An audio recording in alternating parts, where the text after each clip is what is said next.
Well, hello everyone. Welcome to the Real Level Up, real talk that takes you higher. I'm your solo host today, Kelli Hawkins. So let me get this right, Mr. Scribe. You left me here all by myself. I'm hurt, but we have a wonderful show for you all today. We've had a wonderful weekend. Like it is so beautiful outside, and we've had so many things going on here in the Atlanta area. So, without further ado, let's go ahead and bring on our guest, Miss Myrna Clayton. Hey, hey. Hey, how you doing today? I am excellent. Thank you. How are you? I am good. I know, during our pre-show, we were just talking about all the things that were going on this past weekend in Atlanta. Like I had a really, really good weekend. How was yours? Thank you very much. It has been fabulous. The weather has been wonderfully warm for a fall. And so very, very happy about that. A little humid, but very, very happy about that. And so I'm excited about the weekend. Gosh, I think that I'm loving the green sticking around. I know the fall and the colors and the yada yada yada, but I'm a girl who loves it, loves the warm weather. So I'm good. Yeah, I mean, honestly, um, it rained very hard. When was that? two Friday? 2 nights ago. Yes, I was happy about the rain, but I'm glad it's not here now. Yeah, we don't need the rain in the area. Hi, we have, hey, Dr. Kyrie. So we do have people jumping on the show. Thank you so much for jumping on and saying hello. This is one of our shorter segments because, 10 minutes after we have our very first break. So before we go into our first break, go ahead and tell our audience a little bit about who Myrna Clayton is. Oh wow. Okay. I am a singer. I am a professional singer commissioned by the U.S. State Department to represent American music at U.S. embassies around the world. Um, I am a founder and executive director for Showability, which is a nonprofit organization that supports and empowers talented performing artists across the disability spectrum, giving them an opportunity to pursue their dreams for careers in entertainment, so workforce development. Um, and I'm a mommy of a wonderful adult film producer. I'm still called mommy though. Who's doing fabulous things I'm very proud of. And I am happy to be um, uh, Alabama born and Atlanta raised through Atlanta Public Schools. And so just love to be very clear. I'm Alabama born and very proud of my state. And we from Lower Alabama, the Mobile area, Foley. Anybody knows about that? But that's who I am. I've had the pleasure of traveling around the world to perform American music, and I'm just thrilled to be blessed to do what I do and discover the grace of who God is. So, having said that, let's talk about your transition from Alabama to Atlanta. So how old were you when that transition happened? Well, my parents were on the college level. My dad was a college professor, and my mom was a librarian. And so um, I was born in Huntsville, Alabama, at because they were teaching at Alabama A&M University, of which I went back to school to go to college. But I was born there, and then they moved to North Carolina, where they taught at Livingstone College, and in Salisbury, North Carolina. And then we came from Salisbury, North Carolina, to Atlanta, where my father was a professor at initially at Spelman College. He taught sociology, is what he taught. And then he ultimately went on to become a part of American College Testing, which is the ACT program. And he began doing things in that. My mom was the first librarian archivist at the King Center when it started a year after Dr. King was assassinated in 1969, because that's when we moved to Atlanta. And that's when we came to Atlanta. Oh wow! Yeah. And you know what? We know that there's a little bit more history um, that is attached to you. So when we came to see you in concert, Mm-hmm. we had somebody with us, and it was the daughter of CT Vivian. Oh, okay. Yeah. So tell us, how do you know CT Vivian? I love CT Vivian. Oh my God, may his soul just shine when when he hears me in the spirit realm talking about him. I met him um, when I learned that he was.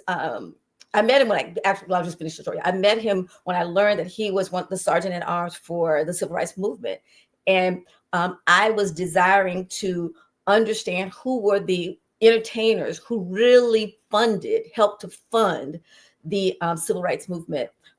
Because I wanted to send a message to those of us in this generation to say, hey, a percentage of your income can go toward initiatives that are supporting Black businesses, certainly civil rights efforts, and certainly politicians, and anything that's pro civil rights.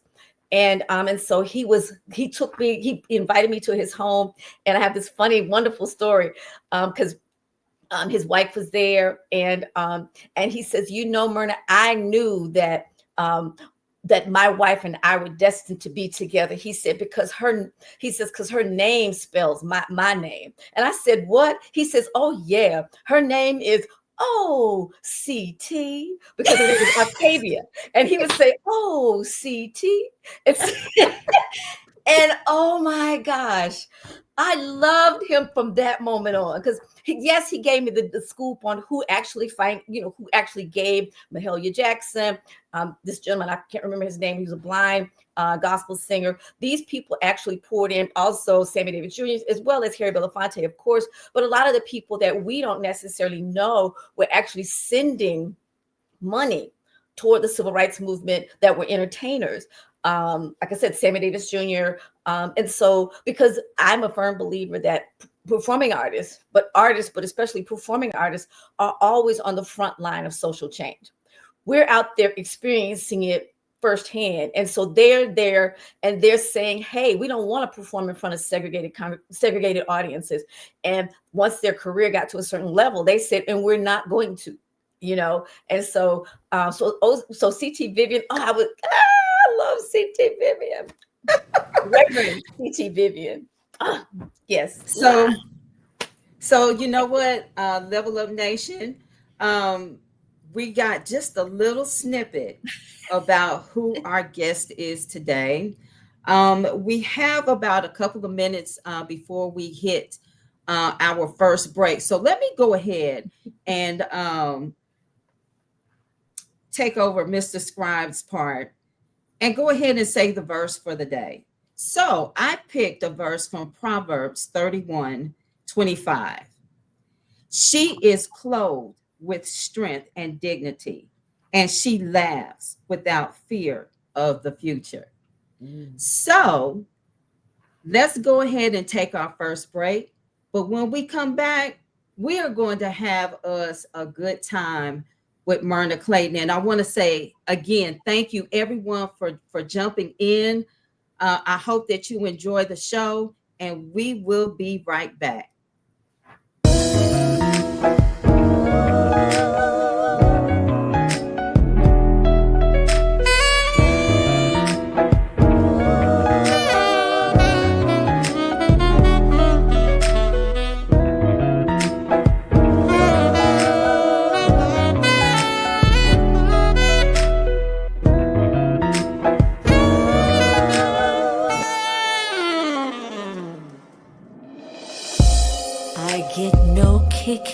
From champagne, mere alcohol doesn't thrill me at all. So tell me, why should it be true that I get a kick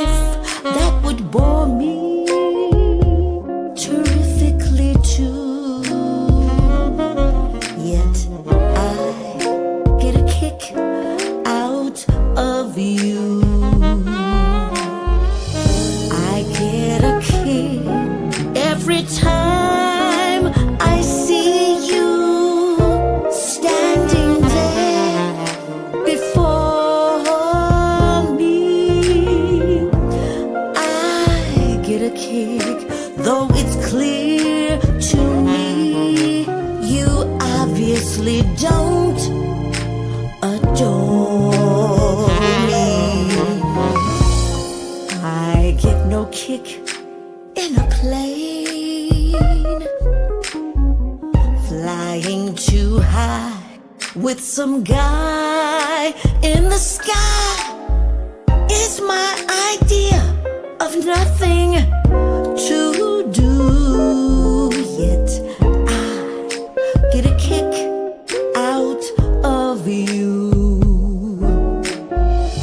I get a kick every time I see you standing there before me. I get a kick, though it's clear to me you obviously don't adore me.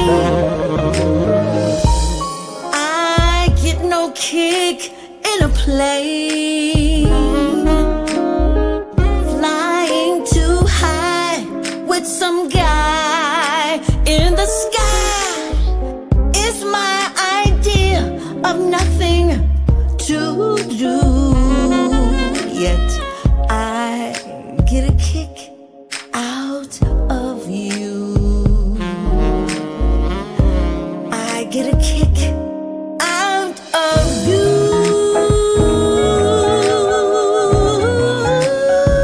I get a kick out of you.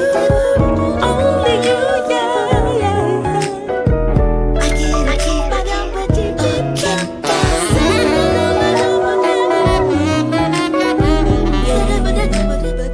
I get a kick out of you. Yes, I do. Yes, I do. Yes, I do.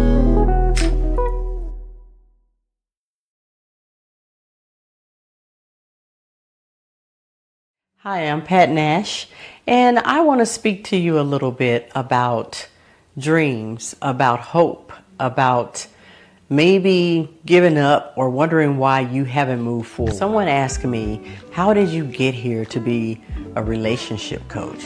It actually came out of a need for myself and what I observed looking around after I asked myself a couple of questions. Why was I not doing the things that I wanted to do? Why had I gone through divorce? I realized I was not the only one.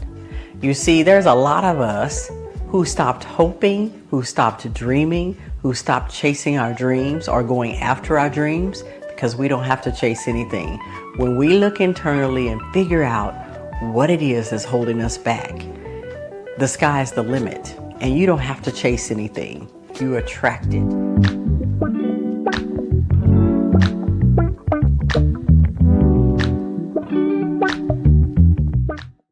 Rhythm Reflections, Echoes from the Soul, invites readers on a poetic journey through the layers of life. In these pages, you'll walk a verbal path of self-discovery, uncovering parts of yourself that may have remained unexplored. This is a collection, is a soulful meditation on purpose, growth, and the truths that echo from within. I'm going to give you guys some tough love today. If you have a goal of wanting to lose weight, build muscle, build a booty, whatever it is, and you're not going to the gym or eating enough protein or moving your body enough, progress. But you got to stay consistent with it. You can't just show up once in a while. If you want to lose weight, if you want to see that transformation by summertime and fit in the dress and fit in your jeans and feel hot and sexy, do the work. Hi, my name is Kelli Bryant, and I am the face of a type 2 diabetic. I am also the author of a book series called Numbers that is available on Amazon. Numbers is about how I used a low-carb diet lifestyle to get my numbers into non-diabetic range. I am living proof that it is possible to go from a 16.6 A1C to a 5.2. So let's kick type 2 diabetes one number at a time.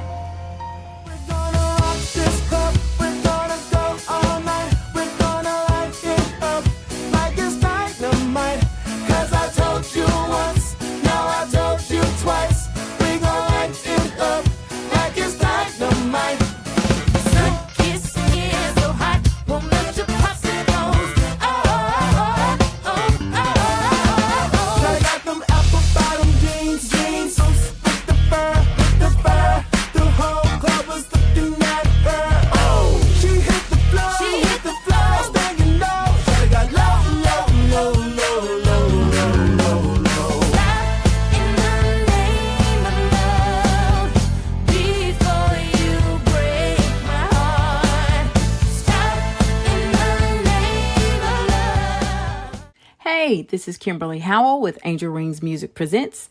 Keep it locked right here as we level up, giving a voice to the unvoiced with real talk that takes you higher. Ordinary people with extraordinary stories. This is Kimberly Walker. Listen and watch Level Up each and every Sunday from 3 p.m. to 5 p.m. Keep it locked right here. Hey, this is Deidre Goodlow, author of Seeds for the Soul. Level Up, a new talk show broadcasting to the world. Ordinary people with extraordinary stories. Well, hello, everyone. Welcome back to the Real Level Up, Real Talk that takes you higher. And this beautiful woman that is right next to me is none other than Myrna Clayton. Let me tell you something, girl. So number one, I've been in Atlanta for, over 30 years. And I don't go anywhere. Grace graced me with my very, very first experience at Atlanta, the winery, right? And you were the first person that I saw there. I was blown away by your performance. So I do want I want to acknowledge that you were so personable with your audience, and it's like full participation with your audience. That's very rare. Let us know, like, where does that come from? Because a lot of people, a lot of artists, actors are not very personable when it comes to their interaction. Comes from a number of places. I think first of all, I have the attention span of a gnat. And so when I'm someplace, I like to be engaged by whatever or whoever is on stage. And no matter where that is, whether that's in church or whether that's, at a presentation or at a concert. And so I'm first thoughtful of how can I make sure that the audience is engaged, and that came about long before social media is wanting people to be engaged. Engage your listeners and yada yada yada. That was just me wanting to connect with whoever I was listening to, and then two, growing up with the types of entertainers that I was exposed to. They were wonderful to watch. They were very engaging, very entertaining. They were doing things. I changed my outfits in my show, and I found that I'm the only person, at least in Atlanta, that I know that does that. And I started doing it because I saw Diana Ross do it. She changes her outfits 5 times. Oh, Not just 2. I felt that was a little over the top, but for me. But yes, so to me that's something that makes the second, and we don't take an intermission, nor does she, so I have to quickly have, go backstage and have, if it's a big stage, I have to have a changing area that's right off stage so that I can come back in, and so some bands do an intermission, and so they take a break, and then I come, sometimes we'll do that and I'll come back in, but I don't like taking a break. I like it just to continue. And so I have my band do a instrumental song. And so while they're doing a 4 to 5 minute instrumental song, I can go and make a change and then come back in. And so it's seamless to me, at least for the audience. And again, it keeps it engaged. It keeps it interesting. The challenge is, dang, did I wear that? When did I wear that outfit the last thing? All these other elements that go into it that we women, consider and think about. And of course, what can be a quick change, that doesn't need necessarily somebody backstage to help me.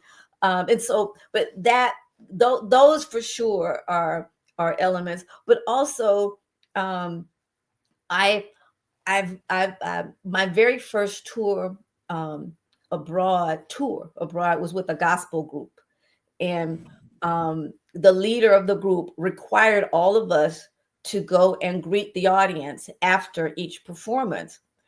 And um, and his approach was, they chose to spend their time with you, with us. They could have selected a number of places to be. And so the least you could do was go out and greet them, and show them that you appreciate how much they, they spent the money to be here. They spent their time, their money to be here. They're investing in you. And so that's also something that's important to me, because I realize people could have selected other things. They could have gone other places. And this is the least that I can do, is to go and thank them personally, for being here. A lot of times, you go backstage, and backstage is not a comfortable place to be. And then you got to be selective with who comes back. No, I want to greet everybody as much as I possibly can. Funny, quick sidebar. I'm so focused on going back to meet my audience that I forget. And there are so many pictures of my band by themselves. I'm not in it. I'm not in the group picture. I'm not. They're like, because you left. And so especially after the City Winery, my friend Deb Moore, who introduced me, who's from WCOK, she's got a group picture with my band, but I don't have a group picture with my band. And so I said, okay, I'm going to at least take a group picture. I mean, my band has pictures of themselves in Namibia and just other places. I'm not in the picture because I'm so determined to get out there to greet the audience. And so I have to, after this time, I'm like, stop it, Myrna. At least take a group picture and then go out and greet your audience.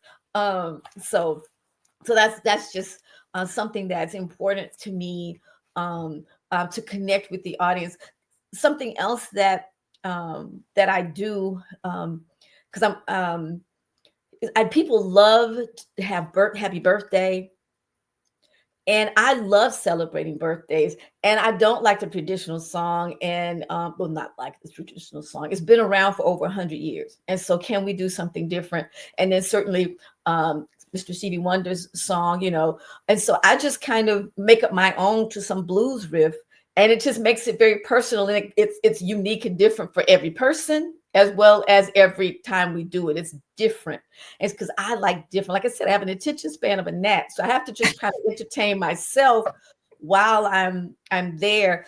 And something that a friend of mine had said that I had done a number of years ago, and it really impacted people, and especially, small businesses. I've got a contained group. And so because I have a business and I want people to know about my business, I begun having, business owners stand and introduce their business. Now, mind you, I don't need, the sales pitch. I just need what's the name of your business? It's almost like I want to just say your business. Don't even say your name. Say your business, because there may be someone in there that has a need for a chef, or has a need for a plumber, or has a need for an upholstery person, or has a need for a graphic designer, whatever, And so I find that's just something that I want to be able to do, to help facilitate persons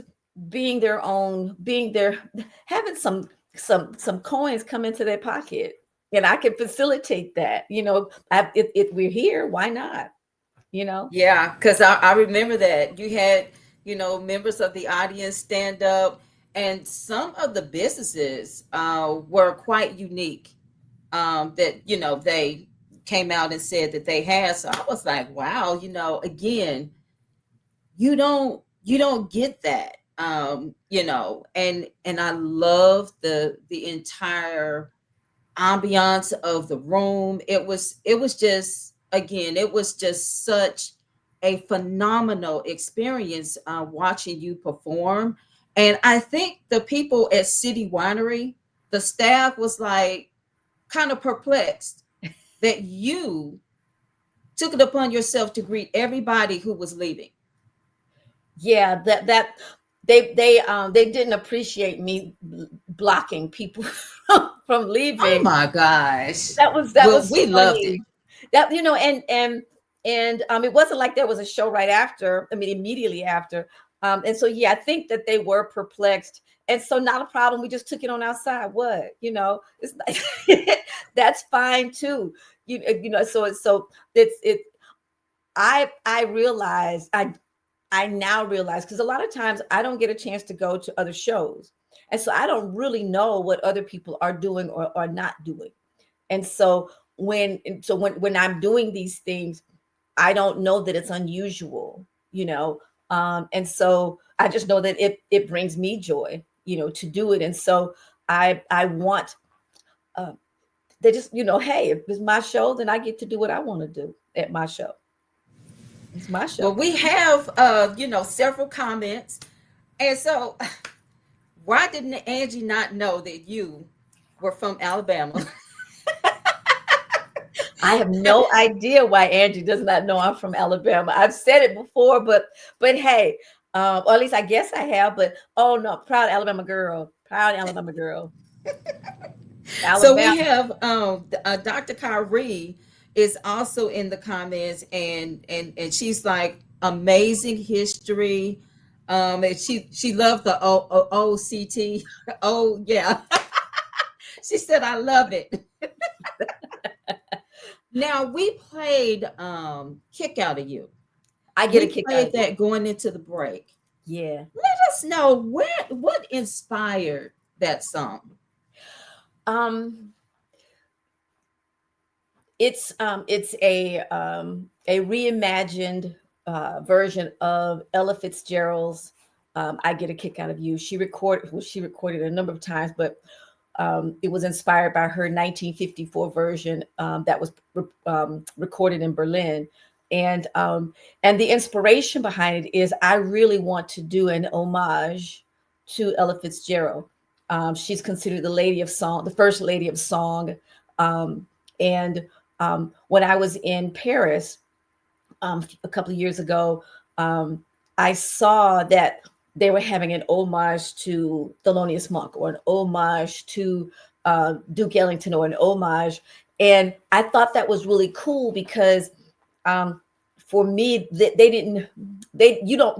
I may show up and you not know who I am, but you know Ella Fitzgerald. And so then you'll know the style of music that I'm going to be singing, even in that album, that, oh, this is inspired by, and it's an homage, an honoring of that particular person. And so, so if you're not a Ella Fitzgerald fan, then you're not gonna like this thing, and so that's cool. I mean, at the end of the day, now mind you, as you see with the song, I said reimagine, we very much so contemporize. I mean, it's got an 808, bump in it, so very different, but it's still an homage to her. And so that's what inspired the song. I am a jazz singer, gospel singer, singer of American music. And so wanting to, if I'm going to do an homage to anyone, it would very much so be, the first lady of song. Now, funny thing, my favorite jazz singer is Nancy Wilson.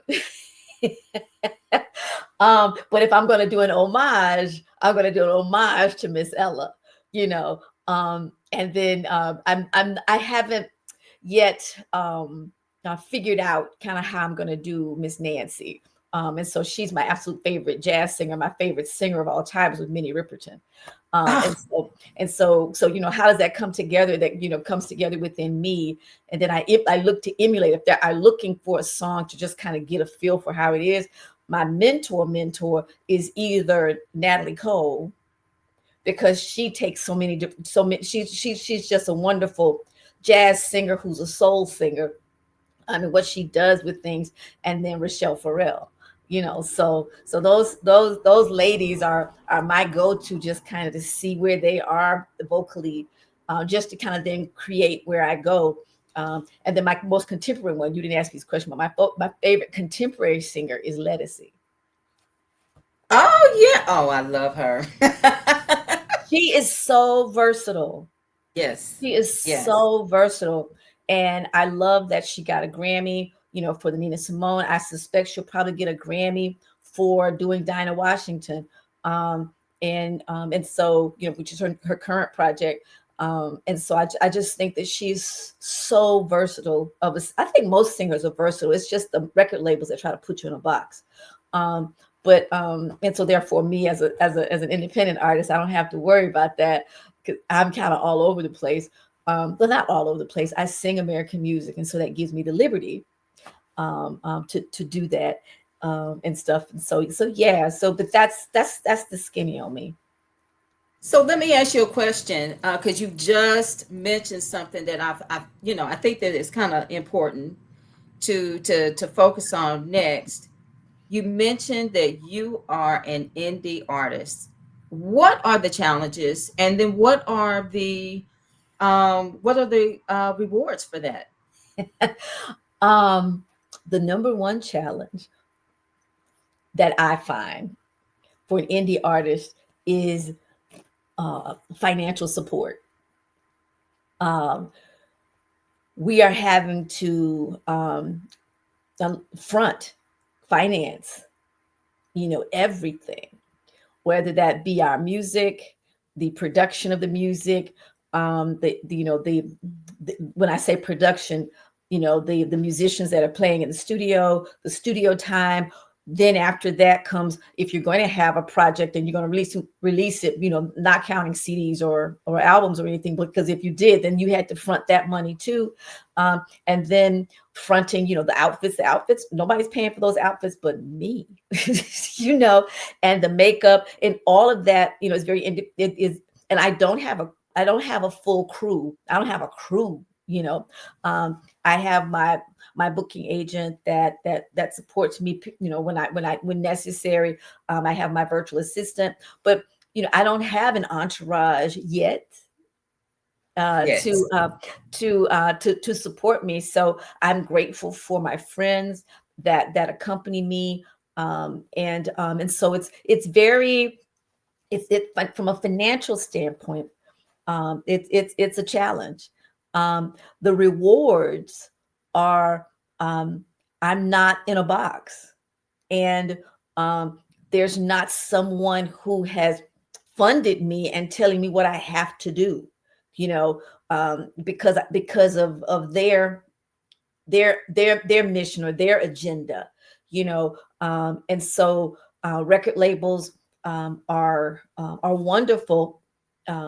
But first of all, they pretty much don't exist anymore, and so that leaves artists to have to figure it out. We don't have a PR person. We don't have a radio, a sales team or promotion teams. We don't have anybody doing marketing for us. And so you see all of these artists that are out here trying to be on social media and promote their stuff, as well as try to get it on radio, as well, radio, or whether that be, digital or terrestrial radio, trying to get, it's just so much.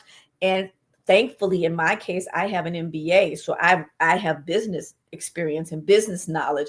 But for those that that don't have that, it becomes a I don't know what to do, or you just winging it, and you're following what other people are doing, and it's extremely challenging. But again, the rewards are twofold. When you do something just from a business standpoint, okay, the fund, whatever monies come from a show after you paid, the net income comes to you. And hopefully you've set up a business. Like I have a business, and so everything comes to my business as opposed to my personhood, and so therefore it's taxed differently. But the benefits very much so are, yes, once everybody's paid, then the return is there. But I'm the one who put up the money up front, for situations too. So it's at the end of the day, as with all things, it's a business. It is not, oh, this is a hobby. No, this is a business, and it must be treated as such. And so we got Angie. Oh, she said Lettucey is the bomb. I agree with you, Angie. She also said Level Up Nation will continue to support the independent artists. So, It's so Level Up Nation necessary. does support. And I know that through personal experience, because this is not my first time here, and I'm so very grateful every time Angie invites me to be a part, because it's so rewarding when you're sought out. One of my desires is to be a sought after singer. I don't want someone, can I? No, Myrna, will you? Will you? Oh, that is the most wonderful feeling, is to have someone invite you. And that's not just as a singer, that's with anything, a speaker and a commentator, just to just be desired for your gift. Yes, for your craft. And Angie also added too, she said, for every $1 of production for an independent artist, it takes another $3 to promote their products. Yeah. Yeah. That's some hard numbers. And just think now, that means you out of your pocket $4. There you go. There you go. So like with, because again, this is all about you, being an artist, being a seasoned artist. So what would you tell someone who's, trying to get into the business? What would you tell them about the business itself and how to manage? That's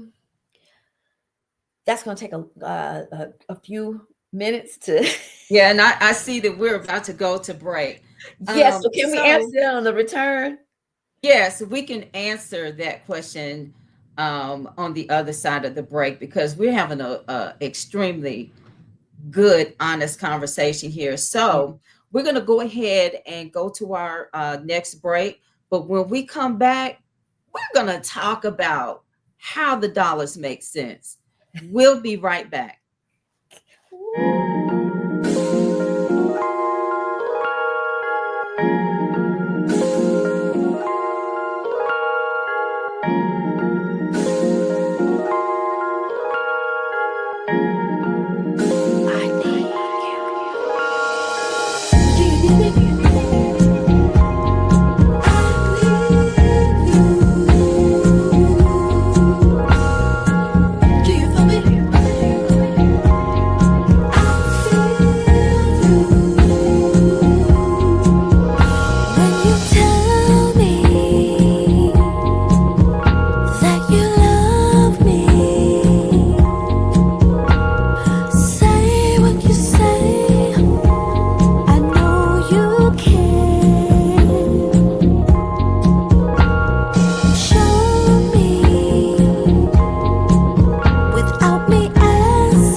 When I'm in your powerful embrace, love with you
said it was wrong to promote me,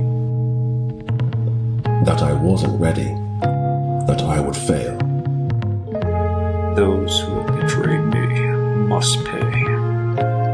You're the first black agent. Don't be the last. Revenge is all I have left. The CIA cannot get involved, so you're on your own. Aren't we all? I'm a man who gets what he wants. Just get me the money. You have 24 hours.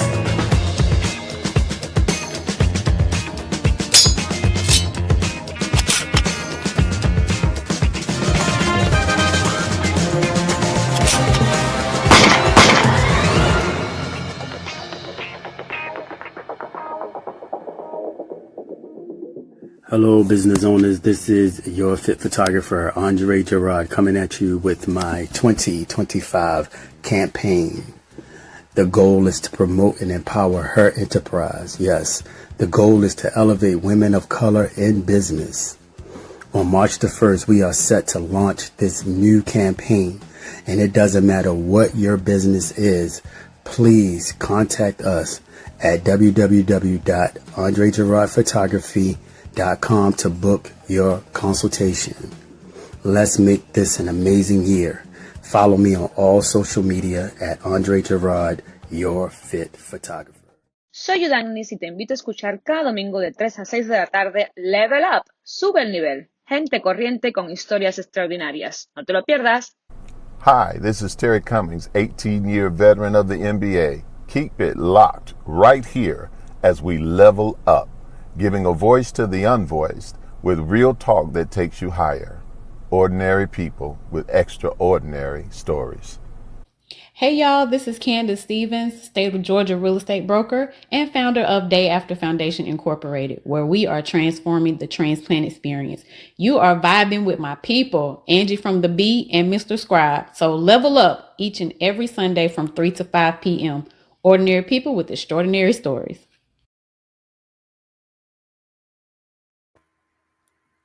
And welcome back to the Real Level Up, real talk that takes you higher.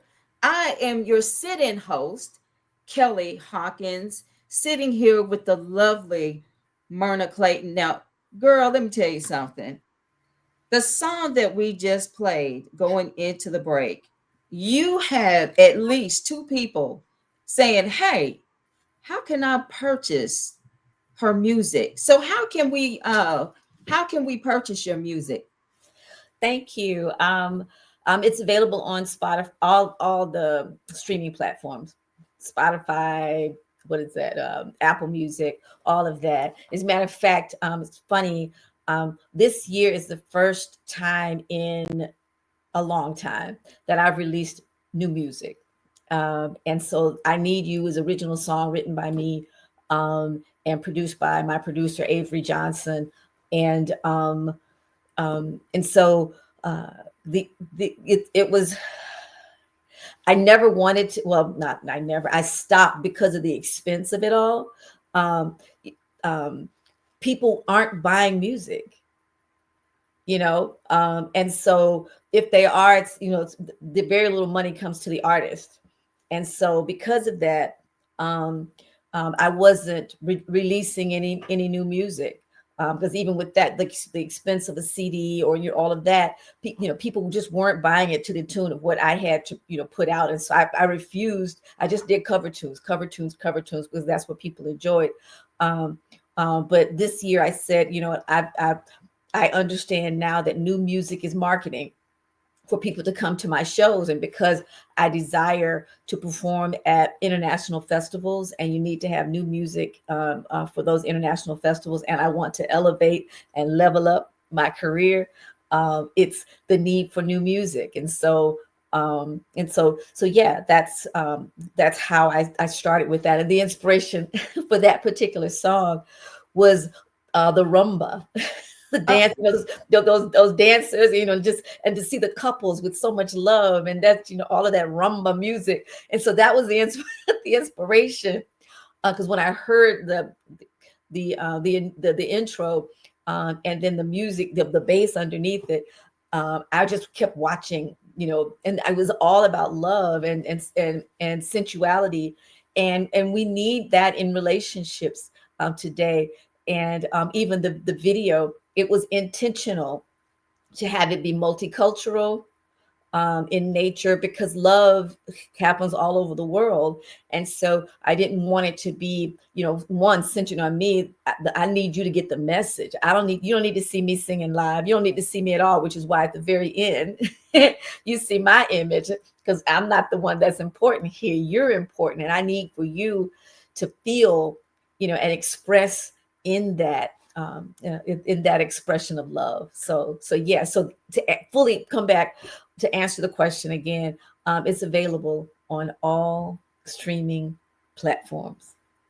Well, you got a few sales coming to you Yay. today. And look, including this one right here.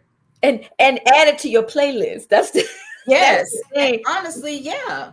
That's Because that's how we get people to play our more music more, because it's download it and add it to your playlist and encourage other people to add it to their playlist. That's, from what I understand, that's the new radio, your playlist, Yeah. So. Yeah. So back to our question before we went on to the break, because I know it was pretty loaded, but what would you tell, an artist, an independent artist who is trying to, jump into this particular field? What would you tell them about the business side and how to market themselves? First, I would say, please love what you do, and to love your gift, because that's what the audience is going to be receiving, what your gift is. And so if you have the audacity to want to share, and that's an audacious move, if you have the audacity to want to share, then love it, because that way your audience can see that you love it and that you want to share. And so that's the first thing, is to love it. This is not an ego thing, because you didn't give yourself the gift. So this is, I want to share my gift, and I want people to appreciate my gift. And so I want to love my gift first. And then in so doing, invest in your gift. Before you start expecting other people to do something for you, invest in your own gift. If that's voice lessons, if that's, anything that relates into investing in yourself and investing in your in your talent. Part of that is starting it as a business. Just get an LLC and do things through that, because then you can write off the purchases of makeup. You can write off the purchases of your outfits. You can write off things. And even if you're not, quote unquote, making it's a loss, no problem. They got situations for that loss in the taxes. So there are all kinds of things in that. And so don't get, bent out of shape that it's a loss. Okay, it's not going to always be a loss. And so you're just starting the momentum of the business. And so if somebody wants to invest in the business, then at that point they have a way to do that. And again, it's not personally taxed. And so it's learning about a business like you would learn about any other business. And so the other thing is, I have to tell this funny story about me and my very first interest, because I left I did the extreme. If I had it to do over again, I would do it differently, but I didn't know other options. I left corporate and went into going into music, and I was 30 going into the industry. I wasn't 21, I wasn't 18. And I'll never forget, I met a gentleman who was kind of high up in the music industry. And his first question to me was, "You got the look, how old are you?" And I said, "I can sing." He didn't ask if I could sing. He asked me how old I was. And at that time, I was looking, 25, 26, 27. And so he knew I was older, but he knew I wasn't 21, but he didn't know how old I was. And that just kind of turned me sideways. I was like, because I knew that they're looking for persons who are naive, who are excited, who will do anything and sign anything to be appreciated for their talent. And so at that point, I just kind of pulled back and said, wow. Then in addition, when I came tried to, kind of get with bands locally in Atlanta. Again, I'm older than a number of them because they were 20. I was 30. They were 23, 24, 25. And so my style of singing was very, very different. Well, I was a jazz singer. They were more of a hip hop, soul singer, more hip hop singer. And I wasn't a hip hop singer. And so they wouldn't call me to be with their band. I was a little older, kind of different way I flow, different way I moved. And so I was like, oh, wait, I can book my own stuff. And so I would go places and find out who were the better musicians. And so I was the paymaster. I booked the shows and I paid them to play for me. And I chose the songs that we did. I didn't have to sing what somebody else chose. I chose the songs. And so yes, that meant that I have to go out there and book the show, get with the club owner or whatever to do that. And so that's, so I began doing that kind of a thing. And so I say all that to younger audience. Well, if somebody doesn't pick you to sing, well, start your own, do your own. You can do your own. And if you know somebody who, favor ain't fair, somebody who is the restaurant owner and they need a band, then okay, then that's great. Or somebody who is the MC or who has the band theater and they need an opening act. Well, okay, that's your band, however, and even if you eat one of the things, Lord have mercy, when you're starting out, no, you're not making Lord, let me not go there. You're not making a lot of money, and so as long as you're paying your band, and so you don't necessarily, because they're going to pay you pay your band, you may not make the same as your band members as you're starting, but you want to make sure that they get paid, and they get paid the day of or the next day, meaning you Zelle, now you can Zelle. Back then you wrote a check or whatever, make sure that they got paid, because no one wants to work and not be compensated. And what I was kind of fumbling about earlier, musicians and artists need to be honored and valued for our talent. People want to always just pay us a little something, honorarium or whatever. And it's like, I practice more than any attorney and any doctor. They say that they're practicing. I ain't never saying I'm a practicing singer. I'm like, they are practicing attorney. And I know as much about what my skill is and better. And so it's the valuing of artists is so very low. And so when someone wants to offer me something, we're gonna just put something in your pocket. Where before I may have, now it's like, no, I don't have to come, or if I do because it's a friend or whatever, then I'll say, you don't have to pay me, because I don't want my reputation being understood that that's what I got paid, and even with that, if I do decide, because someone, their financials, and they explain to me the situation in my contract, because everything is a contract. I have an agreement, then I'll say this is my rate and I'm discounting it here and this is what you pay. Because I need for you and anybody else to know, if somebody asks you, well, what is Myrna's rate? That's my rate. Because you're my friend, I'm discounting it. And this is what you have to pay, but this is my rate. And so I've learned in situations where you have to have a contract. You have to have a performance agreement, because I've had situations where people would agree to do something and I'm looking for them after the show and they're gone. Now I say to people, oh, you need to pay me when I get there. You need to pay me when I arrive, because where I'm gonna go, I'm here. And so I don't need to be hunting for you after the show for you to pay me. I'm here, I'm getting paid. And so therefore, after the show, what happens is my band can get paid too. If it's cash, because I prefer cash, but if it's not, Zelle or whatever, then my band knows I've got it. And so as soon as they get home or before they even get home, I'm Zelling them, so they're getting paid too. And so it's that kind of understanding up front. And so, and that's why, I don't have to learn the lessons like Aretha Franklin said. It happened with her. Then I understand. If you're gonna dip on Aretha Franklin for her to say, no, I need my money in a cash. If she says it, that means this behavior has been going on forever. Oh yeah. And so I don't need to think that I'm special. It's not going to happen to me. I even had to do that in Russia. Okay. So look, now you have you've gotten my segue in, because I know your bio. Basically, you've performed in a lot of places. By God's grace, yes. Yes, and that's amazing. But I am amazed by you going to Russia. Can you please tell us about that experience? Oh, first, I have to say that God spoke to me worldwide ministry and music, and ministry is nations, not church. And so I understood that my calling is to go worldwide in performing.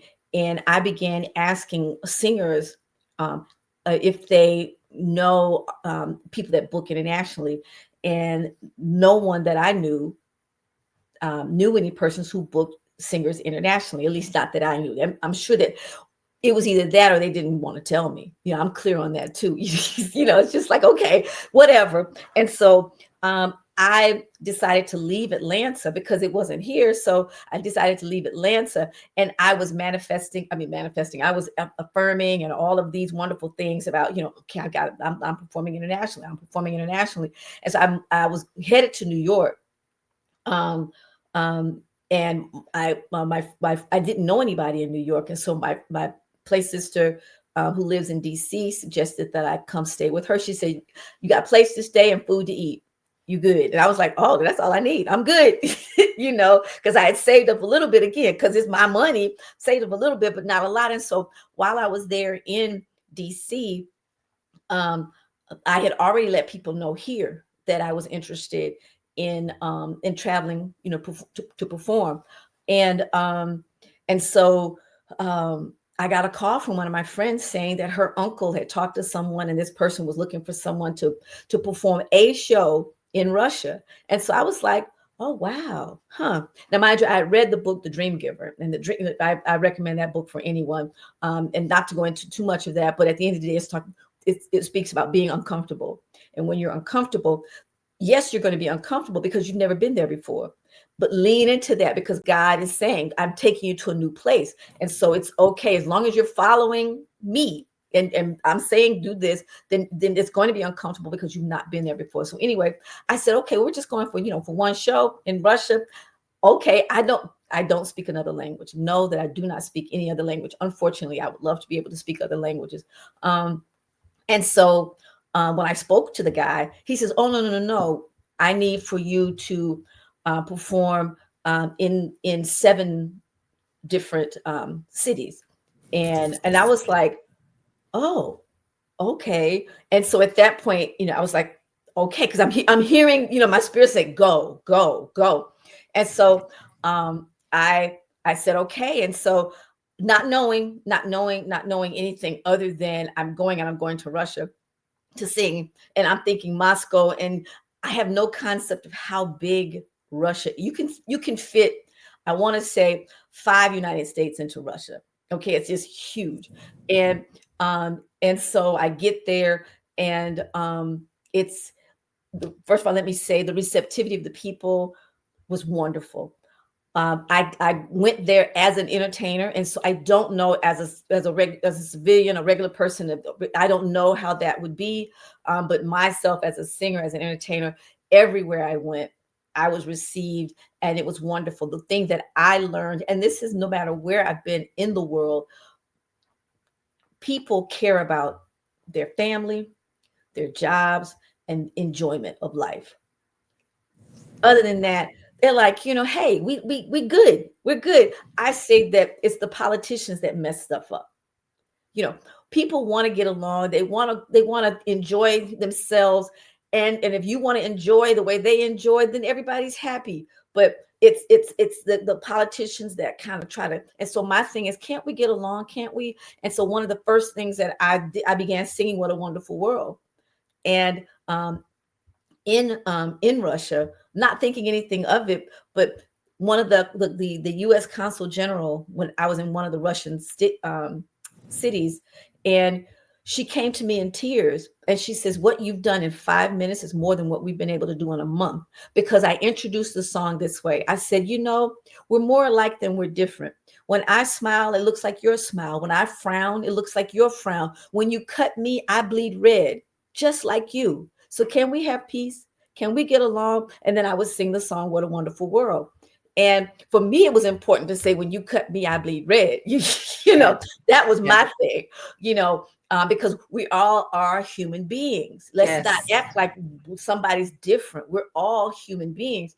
But I didn't understand at the time, until she came to me, how significant that was, because here there's an American and trying to talk to Russians and saying, and you know, and as diplomats, they couldn't say that. As a consul general, they couldn't say what I said. And again, that's why I say artists are on the front line of social change. I can say that. James Brown could say what he could say, and the mayor could not, you know, and Josephine Baker was able to say things that others couldn't say. Same with Ella Fitzgerald, Duke Ellington, they could say, Louis Armstrong, they could say things, and artists today can say things. And yes, they may get in trouble, but it's at the end of the day, oh, it's done now. I got the mic. I'm sorry, I wasn't supposed to say that. It's done. You know, and so I had the since then I toured Russia 4 times in total, and I've toured in 17 cities in Russia, some of them multiple times. But here's the crazy thing, again, how I said how huge Russia is. Everything pretty much centers in Moscow, and so you have a connecting flight. And so it's like going from, again, it's huge, but just for perspective, you're flying to LA. Well, you have to then, but I'm coming from Atlanta, and so I have to fly from Atlanta to St. Louis, and then from St. Louis because that's Moscow, and from St. Louis to then LA. And then if I'm going to Chicago right after that, I have to come back to St. St. to then go to Chicago. Well, the distance from Atlanta to St. Louis is 7-hour flight. The distance from St. Louis to LA is an 11-hour flight. And so you're on the plane for a long time, between. And so, and then also I performed with Russian musicians. I didn't take my band. I went by myself. And so in each city, I was with a different band, sometimes with a big band and sometimes with an ensemble. And so I had sent my music ahead, because of the wonderful thing. A C note in the US is the same as a C note, in Russia. It's the same music. And there were excellent musicians. And so I would have to rehearse with the band the night before or the day of to make sure that we were ready for the show. And so that was something too. Last thing I want to share about that experience, because that was before the US State Department thing. And so that experience was that when I was deplaned upon entrance, there were 3 things that were very clear to me upon exiting the plane. Mm-hmm. First of all, I'm the only person that looks like me. Yeah, that I saw. Even when I performed, there were 2 of the 17 cities. I think there were 2 times that I saw brown people. Again, 17 cities, 2 times I saw brown people. And so when I deplane, there are 3 things that I'm very clear about that are about me. 1, I'm a woman. That can be a positive or negative depending upon who I meet. Mm-hmm. 2, I'm a Black person. That can be a positive or negative depending upon who I meet. 3rd, I'm American. That can be a positive or negative depending upon who I meet.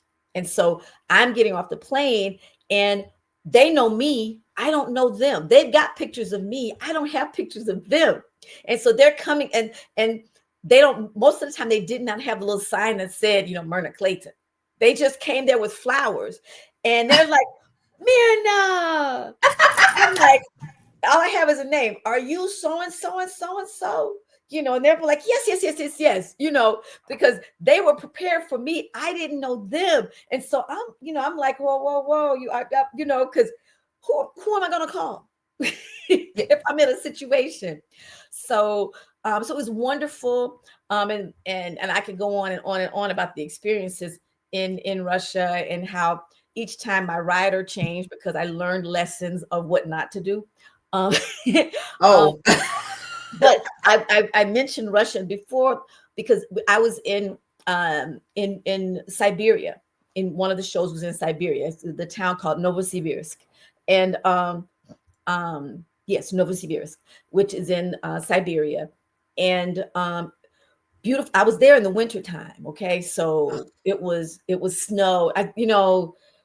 You cover up and your face is exposed, and so the only thing that's burning is because it's so freaking cold are my cheeks, and so it's just cold. It's just cold.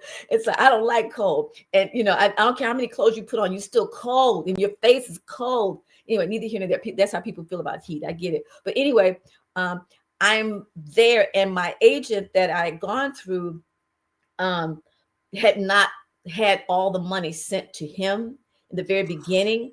And so he had asked me to collect from 2 promoters there. And so, and then from that, I would, send him his part when I got back home. And so here I am walking around with cash, not my cash, but, cash that was more than what I had brought myself. And so the guy, the promoter of the show said, yes, we need to go ahead and move forward. We'll pay you after the show. And I said, no, not going to pay me after the show. Now, this guy was 6'3" or 6'4", looked like a Viking. I mean, he had that hair. And here I am with my little self saying, no, I'm not performing until I get paid. And I'm by myself, right? But I'm like, no, I'm not performing. And he slams out the door, slams the door behind him, and he goes out. And then in about, I want to say 20 minutes, I don't know, because I'm sitting here like, oh my gosh, Myrna, what did you do? Blah, blah, blah, blah, blah. Because nobody over here looks like me. But my little feisty self came, hey, this is who I am. So I'm not going to let you, And he comes in and he was like, here, woman, you're much a difficult woman. Woman, you're difficult, woman. Well, guess what, Myrna? We're gonna pause because we have to take, girl, this is our last break. See how fast this show went? Oh my so God. We're about to take our last break. When we come back, we're gonna continue our conversation with Miss Myrna Clayton. We'll be right back.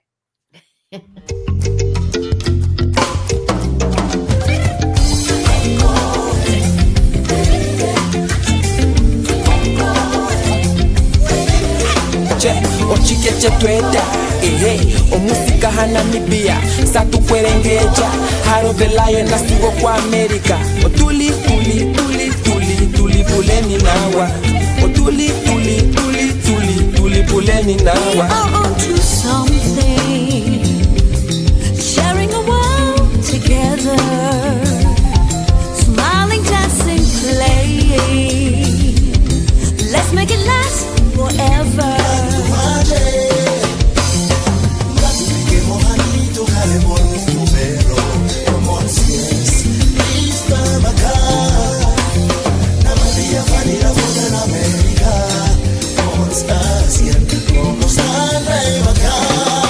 Hello from America, Namibia, sharing our world, 'cause that's what we're here for. Hello to Nigeria, Czechoslovakia, South Africa, and Cuba.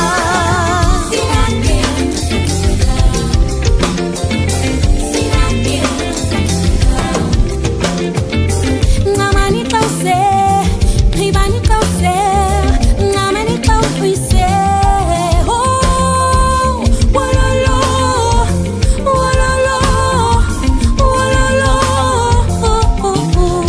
Extra border Namibia, rappen Afrikaans, net van Afrika. Ons eet kapana Namibia, op die rooster, so lekker snoep. Ons eet kapana in Namibia, met een lekker salsa, ek sê dit bra.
Thrilled to present you Journey to the Poetic Light, a heartfelt collection of poems that unravels the intimate and profound moments of life through the lens of poetry. This book is a beacon for those seeking silence, inspiration, and a glimpse into the kaleidoscope of human emotions. Journey to the Poetic Light invites you to wander through a landscape of emotions where each poem is crafted to guide you toward enlightenment, reflection, and inner peace.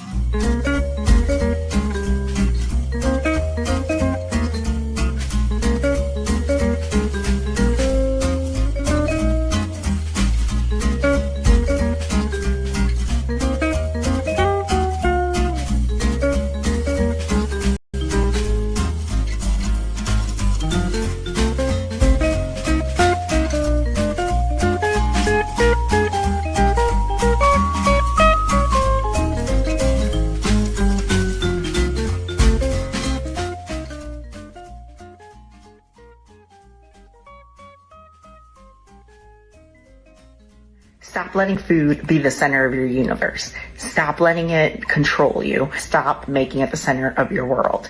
When you start putting it in the center and always do things based on food, like you're only going to travel certain places based on food, you're only going to eat this because you're emotional, or you're not going to eat this because you had a bad day at work, whatever it is. Stop making it the center of your universe. When you do that, it's going to be harder to break that habit, and it's going to be harder to stay consistent with good foods, healthy foods, whatever, because you're associating certain foods with certain activities in your life. Stop that.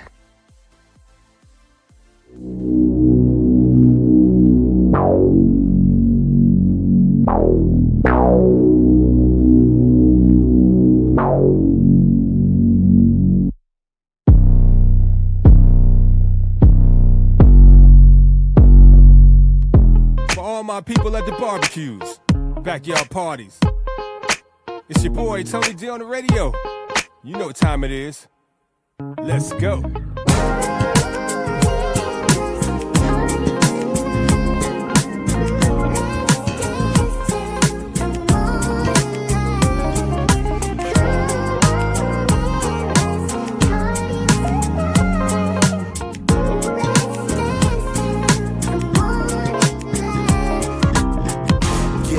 It's a party tonight.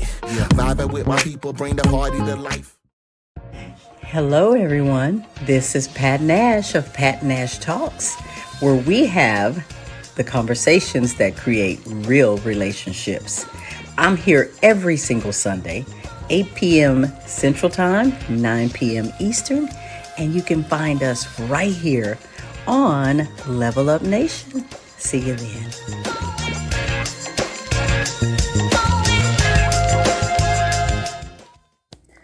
Get inspired with real talk that takes you higher. Like me, Rebecca Outlaw of Tickle Mites LLC. Level Up, Sundays from 3 to 5 p.m. Ordinary people with extraordinary stories. Hey, this is Shantia Warren of Hams Farm and Assurance Wellness. Keep it locked right here as we level up, giving a voice to the unvoiced with real talk that takes you higher. Ordinary people with extraordinary stories. This is your girl, Deidre Goodlow, author of Seeds for the Soul. Listen or watch Level Up each and every Sunday from 3 to 5 p.m. Keep it locked right here.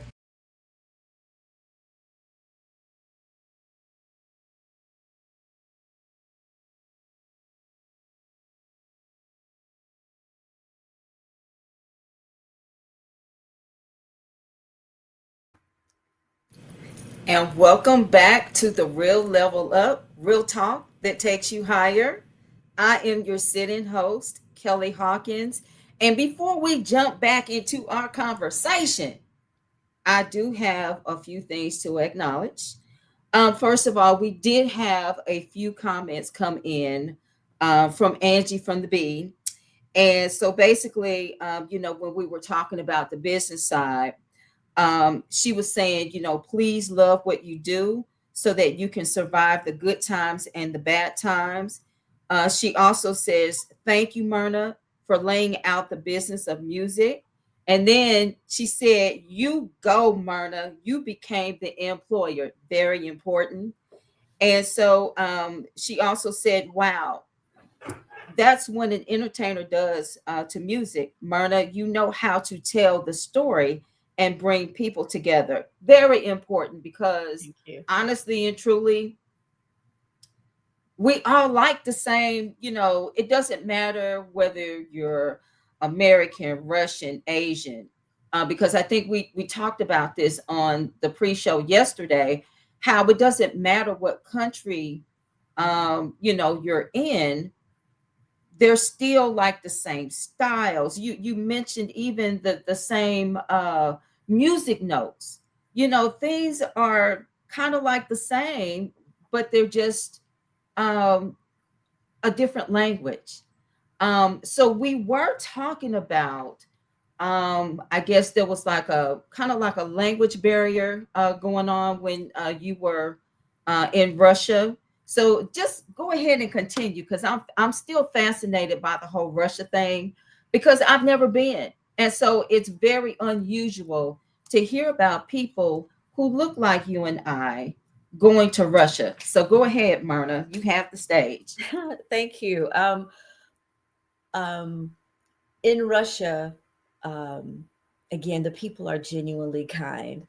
Um, and every aspect of that country, because it's a country, a singular country, there are uniquenesses to each aspect, just like in the United States, there are unique aspects to it. Um, um, all of us speak the same language, meaning they speak Russian and we speak the US, but the different regions, whether it's the West, the Midwest, the Northeast, the South, the Southwest, all of that, you have your different elements and your characteristics based on the region of the area, but everybody speaks the same language. And so when I go abroad, I at least try to learn to say hello, thank you, those basic things to show appreciation. And yes, they laugh at how my Southern accent says, these things. And also when I'm abroad, I try to sing at least one of their cultural songs in their language. That's important to me. I can sing in another language, and there's really only one other singer that's done that to the extent of, to my knowledge, of what I do. And that is Eartha Kitt. Eartha Kitt sang in every daggum language. She was in Portuguese, she sang in Turkish, she sang in Spanish, she sang in French, she sang in German, she sang in every freaking language, and in different types of songs. And so in my case, I sing phonetically. And by that, I mean, I'm singing sounds.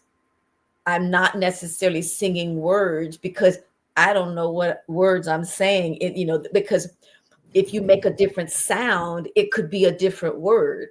Yes. And so I don't want to do that. And so I listen phonetically. Yes, I know what the song is saying. So it's not like I'm ignorant to what the song is saying, but I may not know that, for example, in English, I could be saying T-O, and I really mean T-W-O.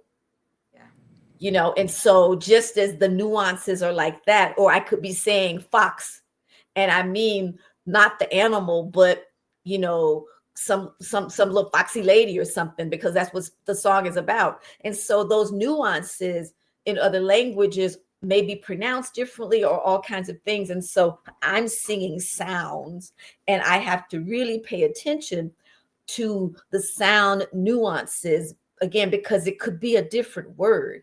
And the last thing I want to do is say the wrong word in this particular song. But I do make it a point to do that in every country where I perform, because that's my way of connecting with the audience. And I feel very good, because I think I do a pretty good job, because then they start speaking their language when they're coming to talk to me. No, I don't speak. And they'll look baffled, because you just sang our song. What do you mean you don't speak? I just sang the song. So let me ask you a question, because you've been to so many different countries. Yeah. Which country is like more memorable to you, and what makes it memorable? Well, let me share the countries where I've performed with my band or by myself. My first tour abroad was in France, and I was of the gospel tour. And so, and then the next tour was in Germany. And in Germany is where I started singing the language because someone wanted me to sing a particular gospel song that was a German song. And so, and that's when I began singing phonetically. And so, yes, you check with people who are there to make sure you're pronouncing stuff correctly. And so Germany, I've also, and then my very first performance actually was Nigeria. It was actually the very first place. And then a few years later, I went to France, and then Germany, and then Russia. And then coming back from Russia was when I learned about the State Department. Again, I was in DC, and only people in DC would know anything about the State Department and what the State Department does. Nowhere else in the United States would you know there's a State Department, but you really don't know what they do. I didn't know what the heck they do. Like your State Department. Yeah. I don't know. And who knew that the State Department booked? But that happened to be I went and, for artists, if you're going to a new city, go to jam sessions and go to jam sessions and sing, because otherwise people don't know that you sing. They don't know, or that you're a musician. They don't know. And so if you want to get to know musicians and get to know other people that are in this industry in that town, go to the jam session and perform. And then they will come to you and, kind of talk, and you'll be able to know who's performing, who's great, who's not so great, and all those kinds of things. And so anyway, with every jam session I went, because I'm looking to go abroad, I'm saying, do you know who books international? Do you know who books international? Because that was my intent. I was very focused on that. And I happened to be at this jam session, and someone I asked, because I'm asking random people. I don't know. Whoever's on stage is who I'm asking. And so this person says to me, like, the State Department, like, you idiot, don't you know the State? And I'm like, the State Department. And that's all he said, the State Department. Well, I know how to do research at that point, because I'm Googling, State Department music. And at that point I went in. Also, while I was there, I learned about military tours, not the USO, but military tours. And that's a whole nother side thing. And so anyway, from that, I applied for the U.S. State Department. Well, again, with the government, you get to apply once a year for you apply. And so I wasn't selected the first year, wasn't selected the second year, because the whole year later, I didn't apply the third year. They reached out to me the fourth year. And so I'm like, okay, well, yay, maybe they, at that point, of course, I got better and better with my application. I wasn't saying the same stuff. And so from there, we were selected to audition, not selected for the tour. We were selected to audition. And we were invited to perform in New York. And we had to prepare 20-minute audition.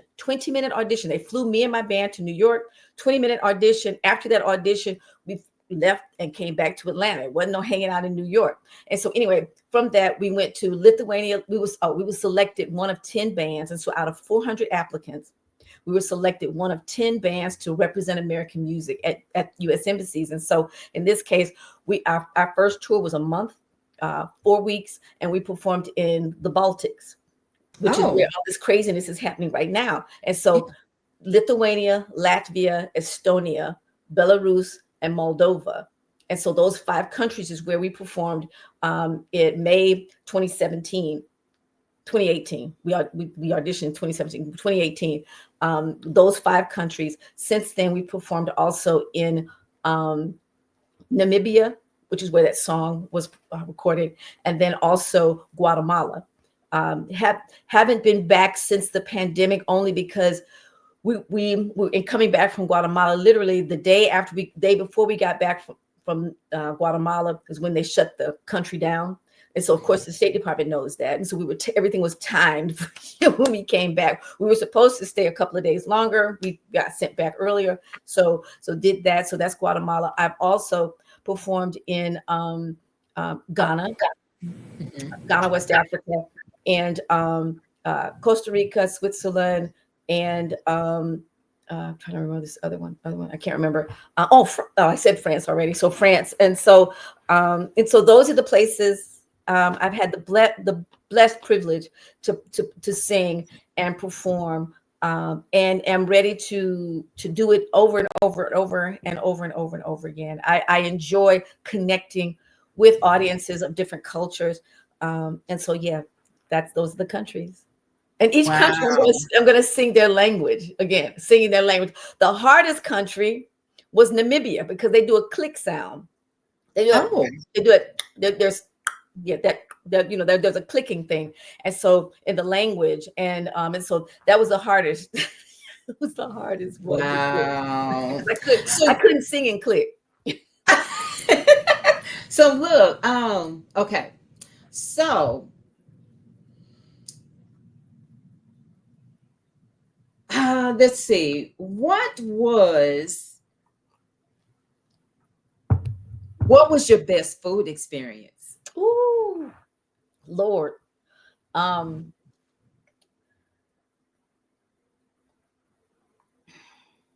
my best food experiences have to be on the African continent.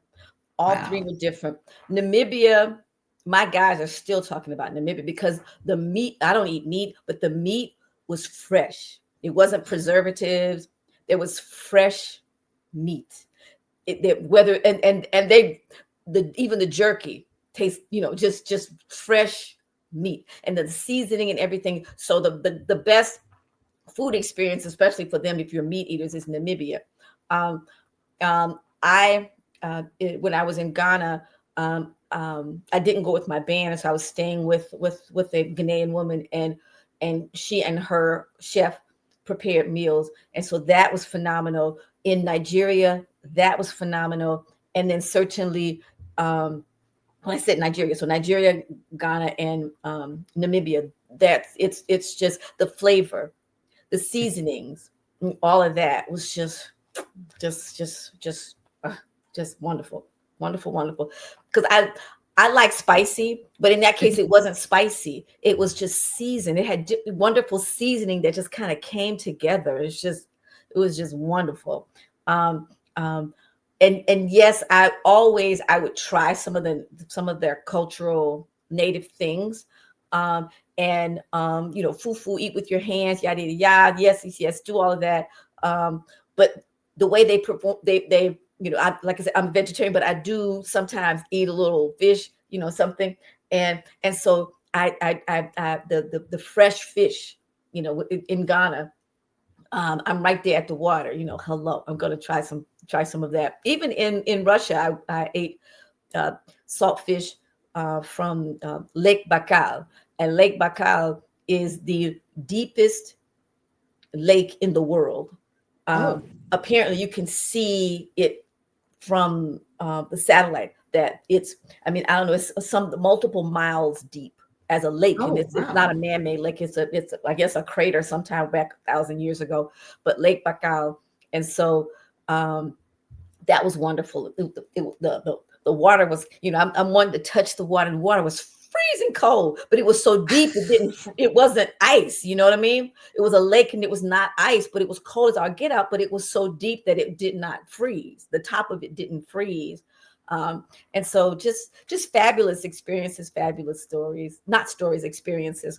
Because I don't like saying the word stories, and I learned this from a 90-year-old gentleman, because I would say to him, hey, tell the story about, he says, I don't tell stories, because stories are fables, they make believe, yeah, and so he's like, I don't tell stories. I said, okay, tell what happened when, and so now, because of him, I tell what happened as opposed to telling a story, because storytellers, they make up stuff, and I love stories, but it's not what happened. It's just a story.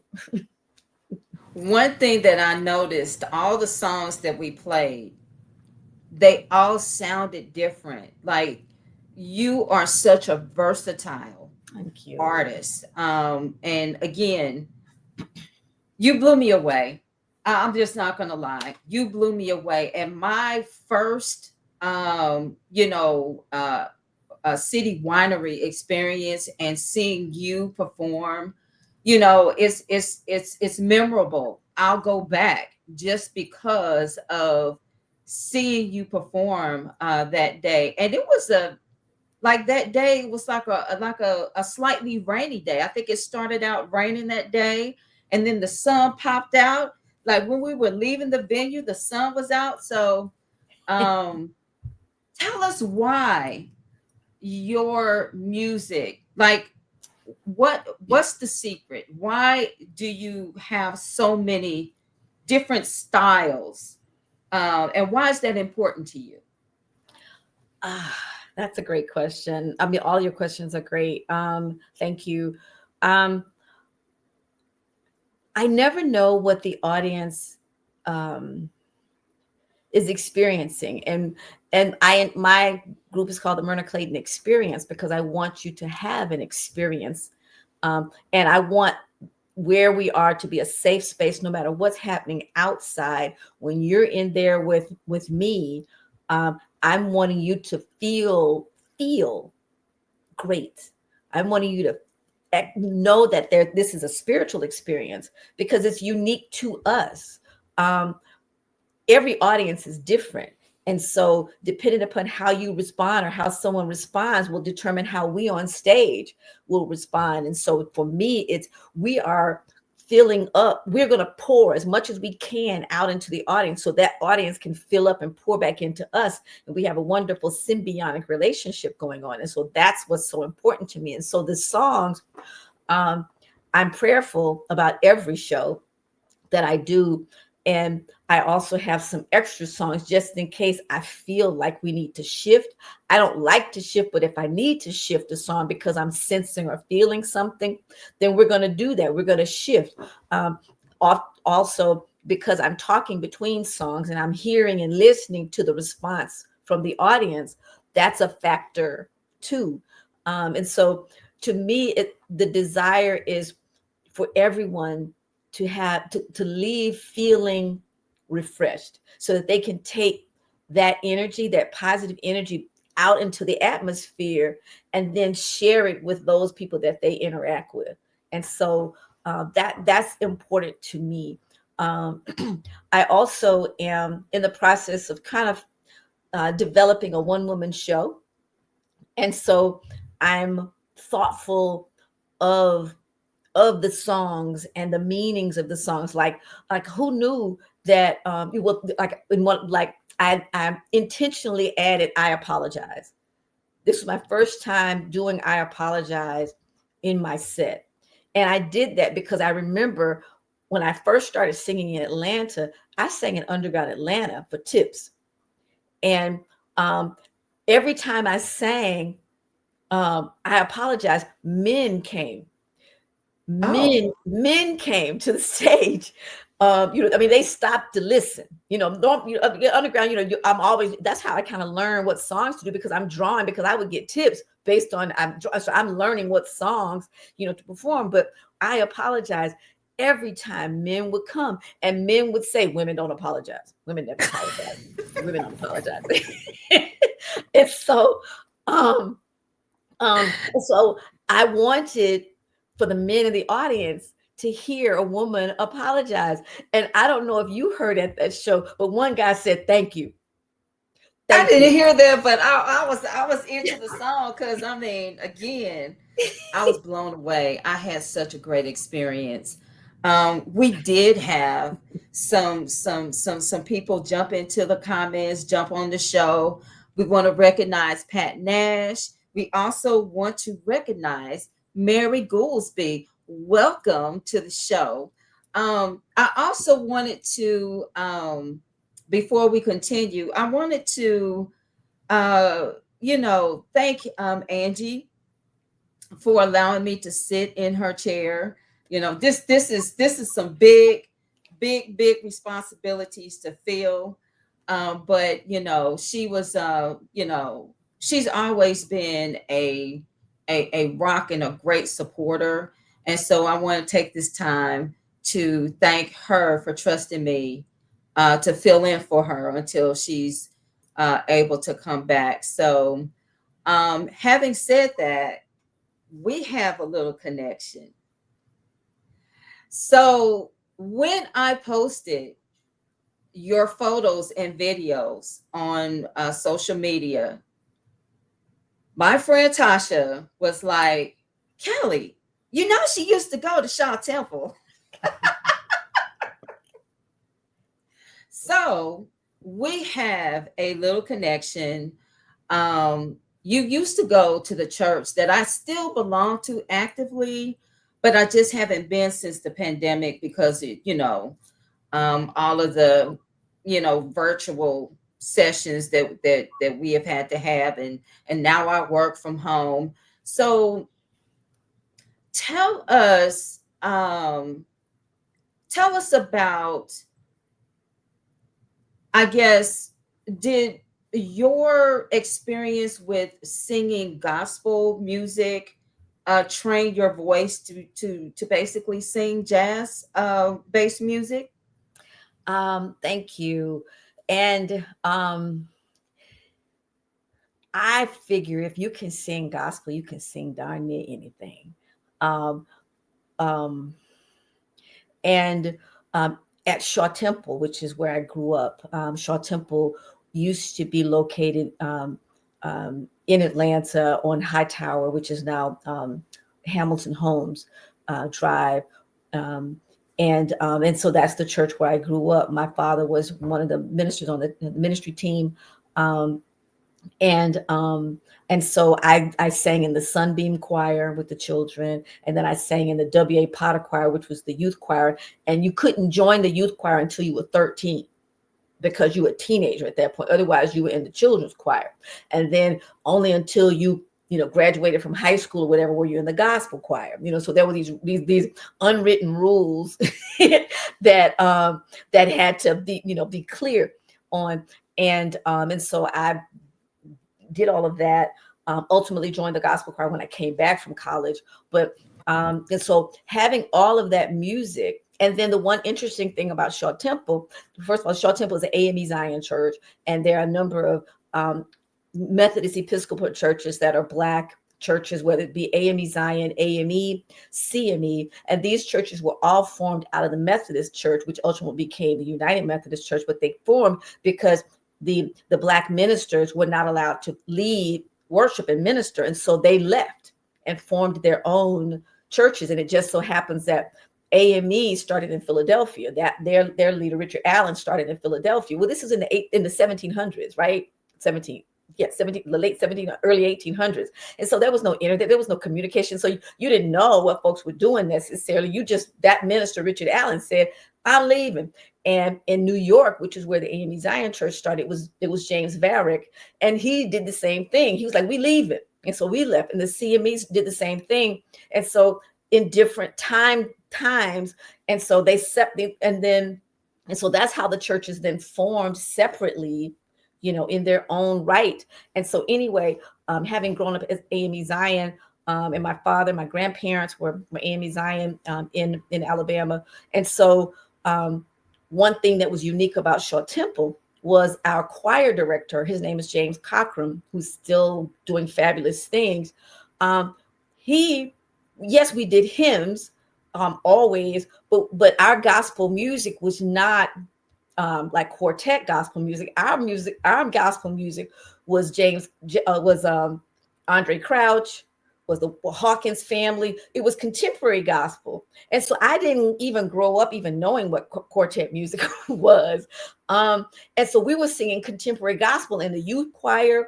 I remember my brother singing, Marvin Gaye did a gospel song, and my brother sang Marvin Gaye's gospel song. And we did Ashford and Simpson's gospel song. And so these were Motown singers because of course the last song on their projects were gospel songs. And so we would do those songs and in the youth choir. And so so I was exposed to contemporary gospel, which made it very easy to do the other thing. And let's be clear, let's be real clear. Quartet and gospel music is blues. Why? Because Thomas Dorsey, who was the founder of gospel music, was Ma Rainey's blues pianist.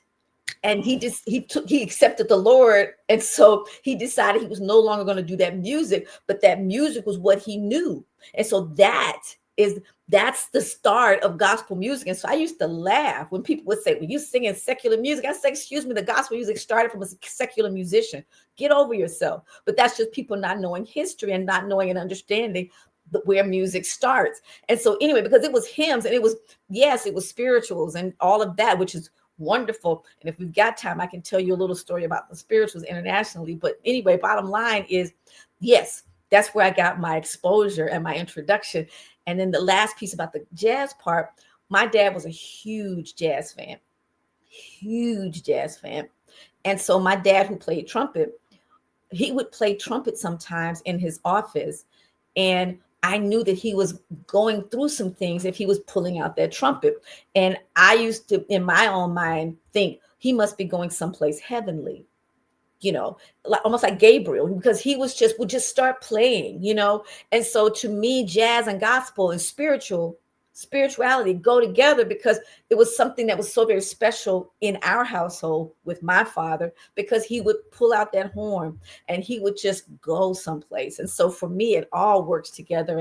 And yes, I was inspired by all of that contemporary gospel music. And then when BB and CC Winans came out, it was a wrap. It was a wrap. I was like, yes, this is wonderful. And that's when people started really, they've always been that way in terms of trying to separate, but I would always say, how can I split myself in two? I can't, okay, I'm listening to it on Sunday and then I'm still feeling this, and it's an emotion. And God talks about intimacy. Girl, don't get me going about God and intimacy. And and what we got to, I'm sorry, God made male, female, what? And so what? I'm confused. Or we're not going to be listening to Jesus preaching and Jesus singing while we making love in the bedroom. What are we talking about? So it's like, come on, y'all. Let's not split it. Let's have it be the beautiful love, holistic thing that God created. And you trying to separate it, it's just a wicky wacky thing. And that's just Myrna personally, not saying for anyone to accept my perspective.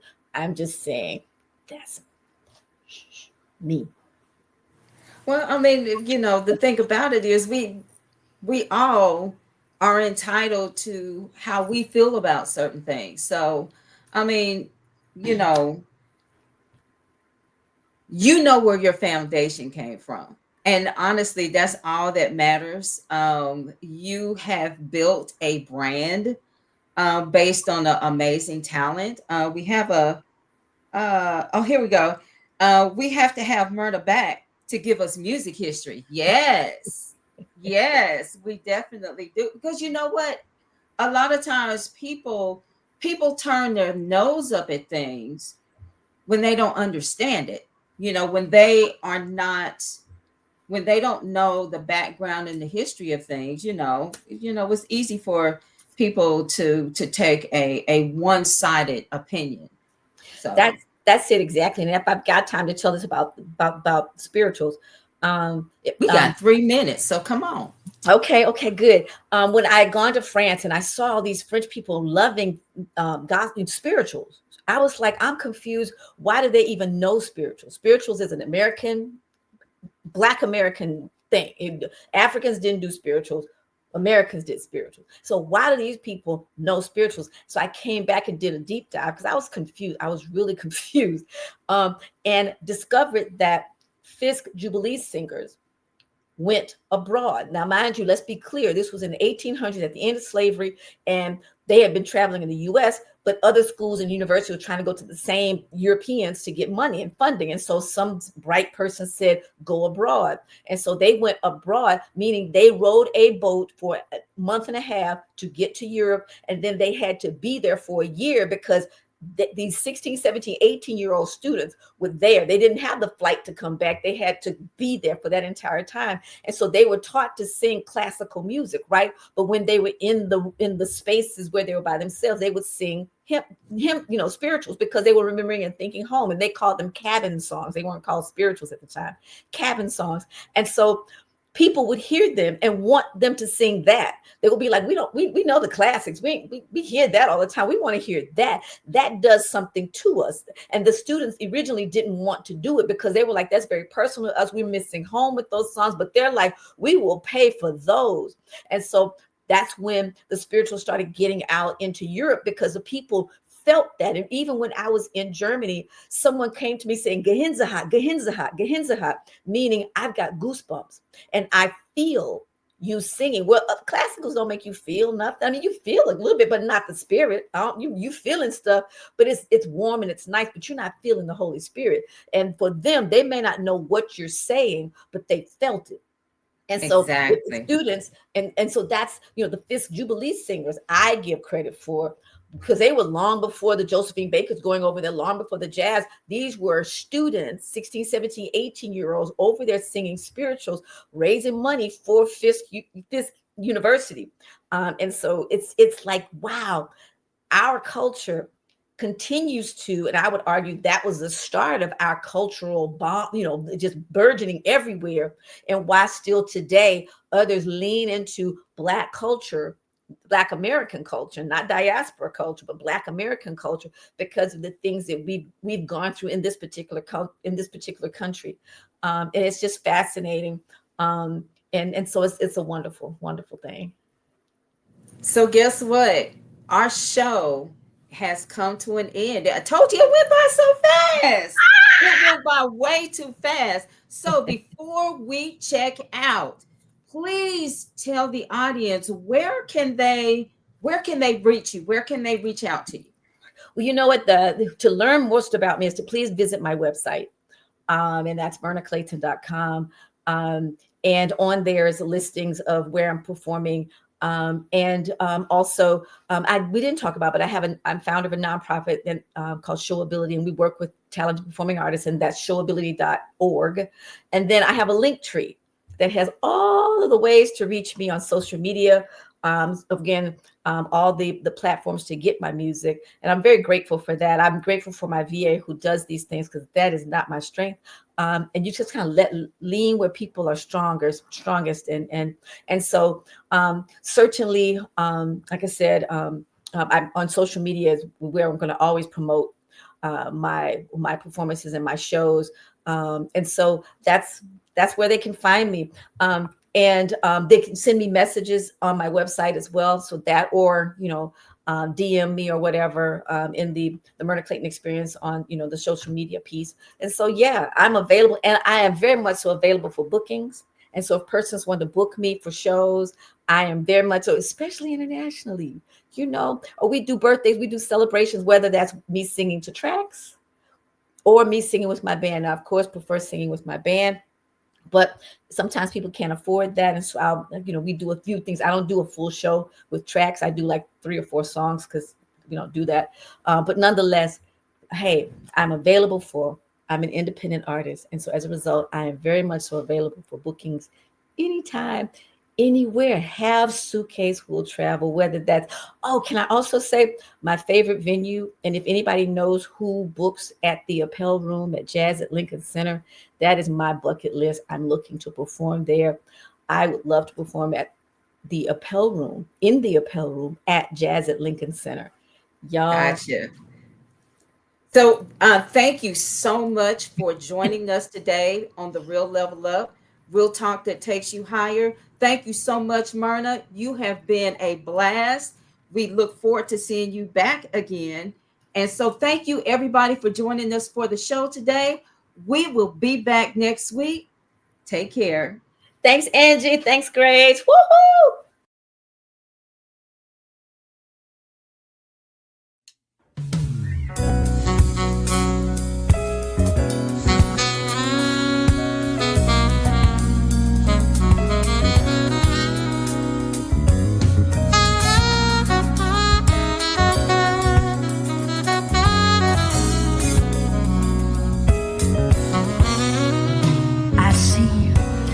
Of green, red roses too. I see them bloom for me and for you.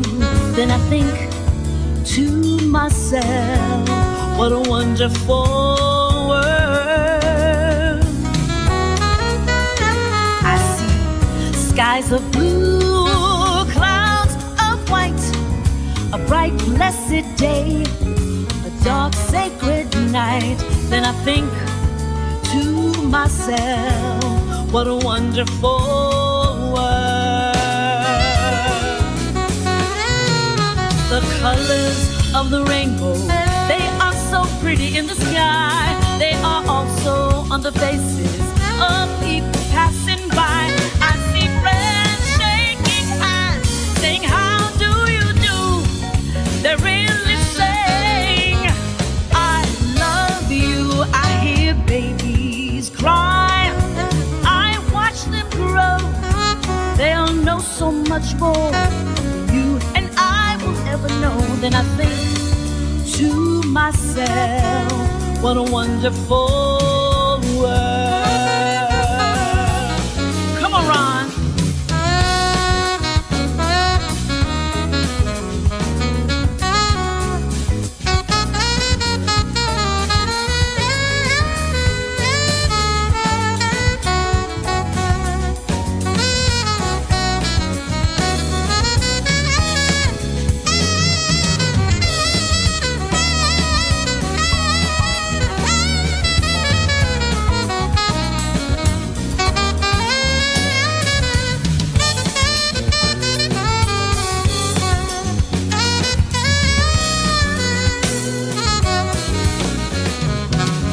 The colors of the rainbow, they are so pretty in the sky.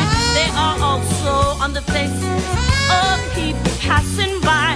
I see friends shaking hands, saying, how do you do? They're really saying, yeah, I love you. I hear babies cry. I watch them grow. They'll know so much more than you and I will ever know. Then I think to myself, what a wonderful world, yeah, a wonderful world, a wonderful world,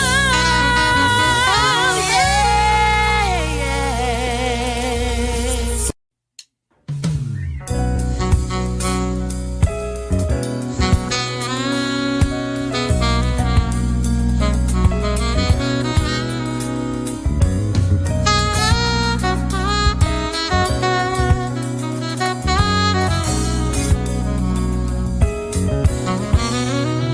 I see trees of green, red roses too.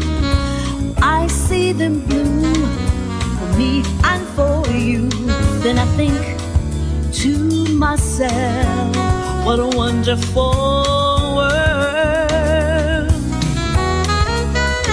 I see skies of blue, clouds of white, a bright blessed day, a dark sacred night. Then I think to myself, what a wonderful world. The colors. We're gonna rock this club. We're gonna go all night. We're gonna light it up like it's dynamite.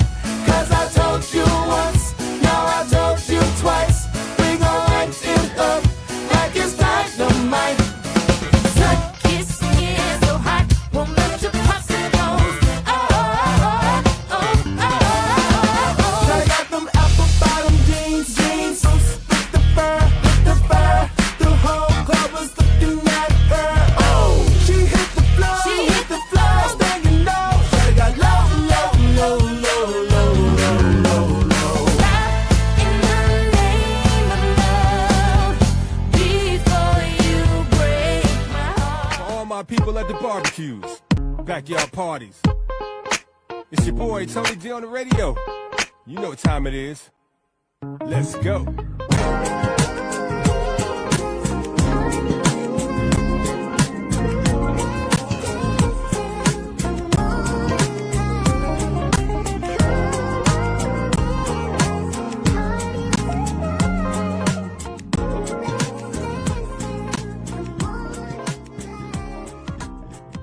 Hi, my name is Kelly Bryant, and I am the face of a type 2 diabetic. I am also the author of a book series called Numbers that is available on Amazon. Numbers is about how I used a low-carb diet lifestyle to get my numbers into non-diabetic range. I am living proof that it is possible to go from a 16.6 A1C to a 5.2. So let's kick type 2 diabetes one number at a time. Hi, I'm Pat Nash, and I want to speak to you a little bit about dreams, about hope, about maybe giving up or wondering why you haven't moved forward. Someone asked me, how did you get here to be a relationship coach? It actually came out of a need for myself and what I observed looking around after I asked myself a couple of questions.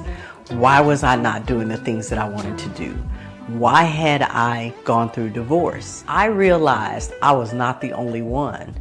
You see, there's a lot of us who stopped hoping, who stopped dreaming, who stopped chasing our dreams or going after our dreams because we don't have to chase anything.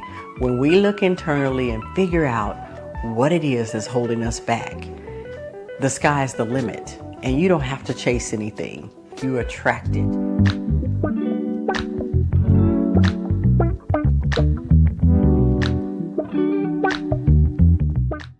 Starting at 1 p.m. Eastern Standard Time with Dr. Kyrie Listens. Healing begins with being heard. Join us at 3 p.m. for Level Up, real talk that takes you higher. Coming to you at 6 p.m. Eastern Standard Time is the New Artist Profile. We keep it hot for you. Relationships can be challenging, so we save the best for last. Join us for Pat Nash Talks on those special occasions every second Sunday of the month at 5 p.m. Eastern Standard Time. We have food for talk, taking on health, one number at a time.